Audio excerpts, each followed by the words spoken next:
Assalamualaikum warahmatullahi wabarakatuh. Ini ada Dragon 1500. Saya coba buat konten untuk tahap-tahap pengetesannya saja. Ini untuk pertama tes, jadi saya pakai power supply kecil, langsung power supply besar juga nggak apa-apa sih kalau sudah yakin. Namun lebih aman pakai power supply kecil dulu. Ini saya pasang resistor untuk sound op-amp karena power supply kecil biar nyampe 12 volt untuk yang ersannya di sini.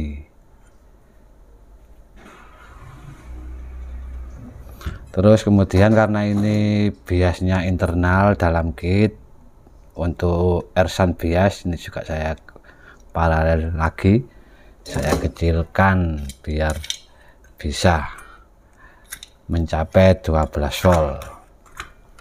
Oke ya, setelah itu langsung aja pasang power supply nya. Untuk pertama yang diukur dari Dragon ini PSU biasnya dulur. Nah, saya ngukurnya di sini, di bak konverternya di sini ya. Ini saya ukur, nggak kelihatan nggak apa ya.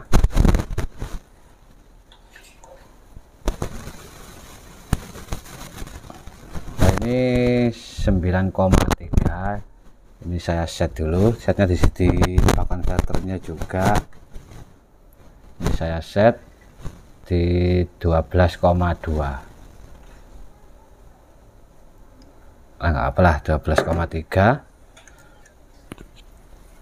Terus kita matikan. Setelah 12,3 dimatikan lagi PSU nya. Untuk PSU bias ini lebih dekat ini saya jumpernya di sini. Ini ada solder yang bisa, ini akan saya jumper karena dari output dari bias bak converter itu, kalau ini nggak di jumper akan nggak masuk ke IC, jadi terpisah. Kalau sudah selesai di setting 12 voltnya, kita harus jumper ini supaya masuk ke IC IR2110 dan sebagainya. Tujuannya kenapa? Karena kalau nggak dipisah dulu, takutnya bak converter itu trimpotnya sudah kondisi maksimum, jadi takutnya over lah. Oke, saya jumper dulu. Dari jumper ini otomatis sudah masuk ke rangkaiannya semua. Baru kita tes PWM nya, signal gate nya,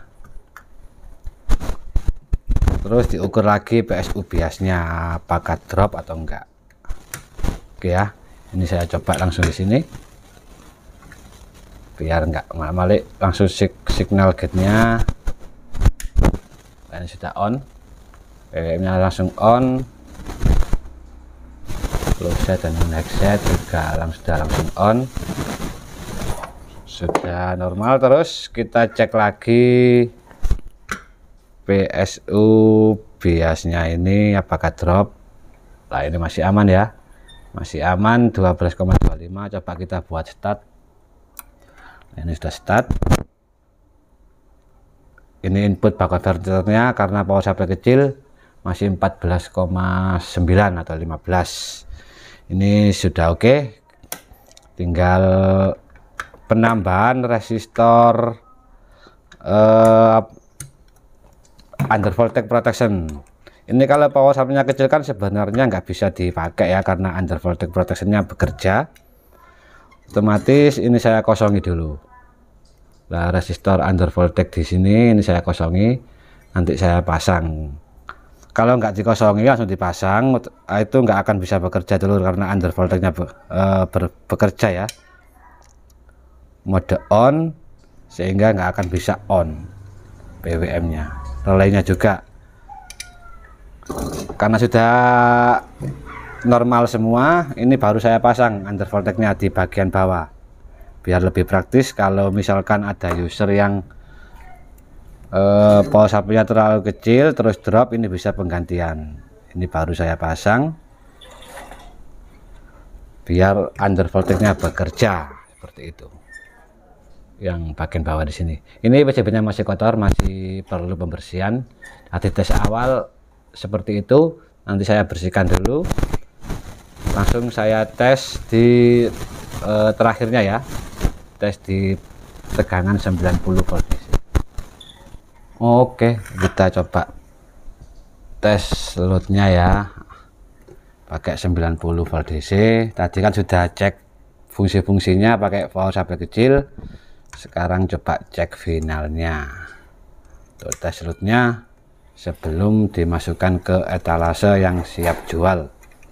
Untuk tes musik itu sebenarnya nggak semua sih, karena tes musik itu kadang sampling.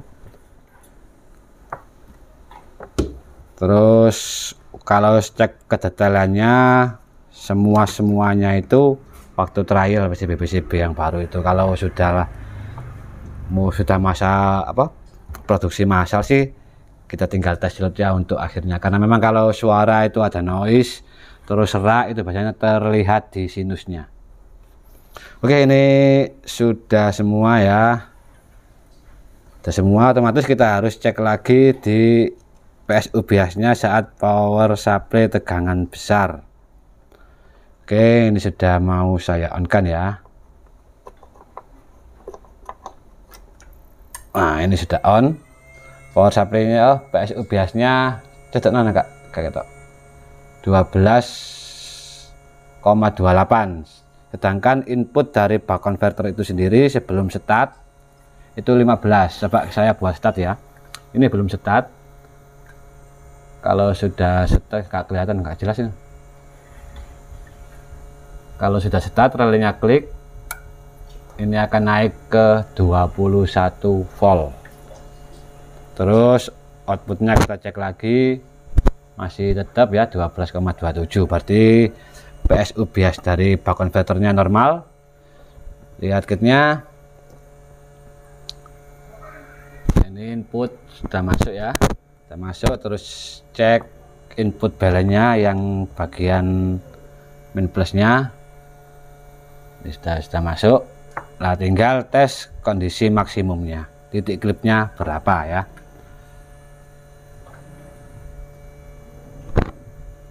Oke, wis cukup. Tak kecolan dhewe iki mah dikecoli anu pacarku.